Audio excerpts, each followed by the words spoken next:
Bonjour à toutes et à tous et bienvenue dans ce nouvel épisode de la petite histoire. Aujourd'hui, beaucoup d'histoires entourent la plage et la bataille d'Omaha Beach. Remontons dans le temps. À l'aube du 6 juin 1944, les troupes alliées vont débarquer sur Omaha Beach. Omaha Beach est le nom de code de cette plage utilisée par les troupes américaines durant le débarquement. Elle est l'une des 5 plages affectées à la mission du D-Day. Elle est malheureusement la plage où les troupes américaines ont perdu le plus d'hommes et de soldats sur le sol. D'ailleurs, ce qui lui a voulu le surnom de Bloody Omaha. Longue de 8 km, la zone de débarquement s'étend sur la côte occidentale du Calvados. Le but de cette mission sur Omaha Beach est d'obtenir une tête de pont qui se situe entre Port-en-Bessin et la Vire. La Vire étant une petite rivière qui traverse la Normandie.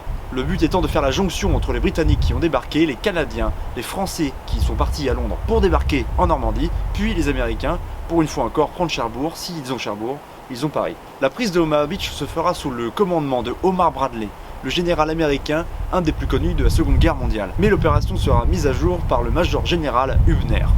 Mais malheureusement, à Omaha Beach, les troupes américaines vont débarquer face à une troupe de 2000 hommes qui constitue le mur de l'Atlantique. C'est malheureusement la plus réputée, la 716e division d'infanterie allemande. En effet, cette plage est très bien défendue par tout un dispositif de sécurité anti-débarquement instauré par les Allemands. Après les bombardements de la Royal Navy sur la plage de Omaha Beach, c'est la première division américaine, la Big Red One, qui débarquera. Le premier objectif de cette infanterie légère américaine sera de supprimer les 3 gros canons qui constituent une des grosses centrales de blocos qui tirent sur Utah et Omaha Beach. Mais une fois encore, les soldats américains vont se heurter à des Allemands en forme. Évidemment, les bombardements n'ont que très peu altéré les blocos, ce qui offrira aux Allemands une défense sans faille.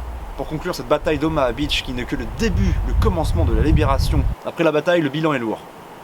Beaucoup de soldats américains ont perdu la vie, d'où son nom de la sanglante. Une fois arrivés à Saint-Laurent-sur-Mer, juste au-dessus d'Omaha Beach, les Américains vont constituer un cimetière près de Colville. En un premier temps, les soldats américains décédés sur cette plage seront enterrés et malheureusement entassés à Colville. C'est donc la raison pour laquelle le cimetière sera érigé à cet endroit. Le cimetière de Colville est tout d'abord inauguré en 1956 avec son mémorial. Il est le premier cimetière américain de la Seconde Guerre mondiale. Il a été conçu par un cabinet d'architectes américains. Aujourd'hui, le cimetière est visité et visitable par un bon nombre d'étrangers et de touristes. Mais l'histoire est là, et bien gravée. Toute la Manche représente la catastrophe humaine qui s'est passée sur Omaha Beach, Utah Beach, Sword Beach et Juno Beach. Aujourd'hui, l'histoire ne fait que continuer et perpétuer ses 70 ans. Merci à tous d'avoir regardé cette vidéo. N'hésitez pas à vous abonner, à liker pour plus de partage et de vidéos. Abonnez-vous à notre page Instagram, c'est super. Et